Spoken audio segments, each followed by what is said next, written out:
নদী প্রকৃতির এক অনবদ্য সৃষ্টি, যা কেবল জলপ্রবাহ নয়, বরং জীবন, সংস্কৃতি ও সভ্যতার ধারক ও বাহক। যুগ যুগ ধরে নদী মানব সমাজে তার প্রয়োজন মেটাতে, বসতি স্থাপন করতে এবং সভ্যতার বিকাশ সহায়তা করে আসছে। নদী আমাদের জীবনের জন্য অপরিহার্য। পানীয় জল, সেচ, মৎস্য চাষ এবং পরিহারের মতো মৌলিক চাহিদাগুলো নদী পূরণ করে।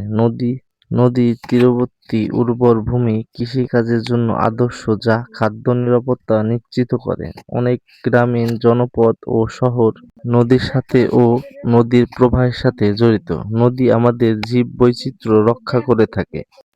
এটি হচ্ছে আমাদের আঞ্চলিক একটি কুমার নদ।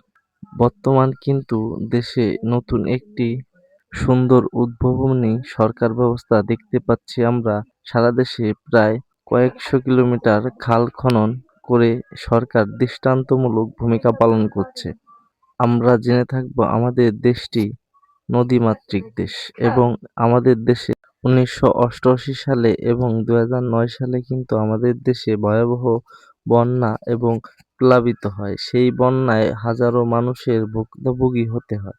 এই জন্যে বর্তমান সরকার পূর্ণ বুদ্ধিমত্তা এবং সুন্দর একটি সচল উদ্ভাবনী চিন্তা নিয়েছে। দেশে প্রায় কয়েকশো কিলোমিটার খাল খননের পরিকল্পনা। এটি হচ্ছে উদ্ভাবনী এবং সুন্দর একটি পরিকল্পিত সরকার ব্যবস্থা।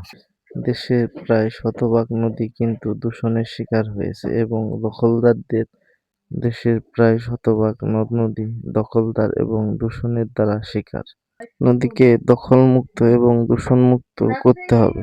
আমরা জেনে থাকবো আমাদের সংস্কৃতির সাথে সরাসরিভাবে কিন্তু নদ-নদী জড়িত। ছোট থেকে শুনে এসেছি আমাদের দেশ নদীমাতৃক দেশ।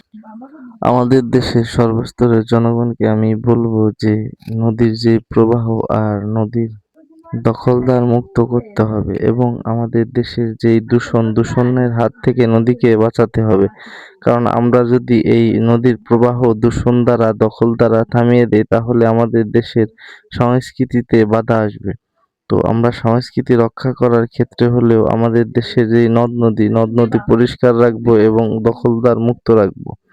দেশে দেখা যায় বিভিন্ন মিল কারখানার বর্জ্য সরাসরি নদীতে ফেলা হয়। এই বর্জ্য দ্বারা আমাদের নদী দূষণ হয়, নদীর প্রবাহ থেমে যায়।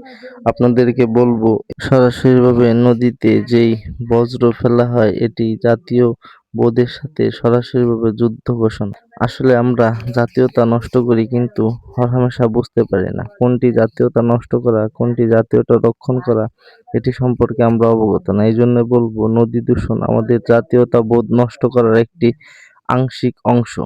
এই জন্য আপনারা নদী দূষণ থেকে বিরত থাকবেন এবং দেশের মানুষকে সচেতন এবং স্বনির্ভর দেশ করার অঙ্গীকার দেখাবেন। যদি বাঁচে নদী তাহলে বাঁচবে জাতি। এই অঙ্গীকার নিয়ে আমরা আগাবো।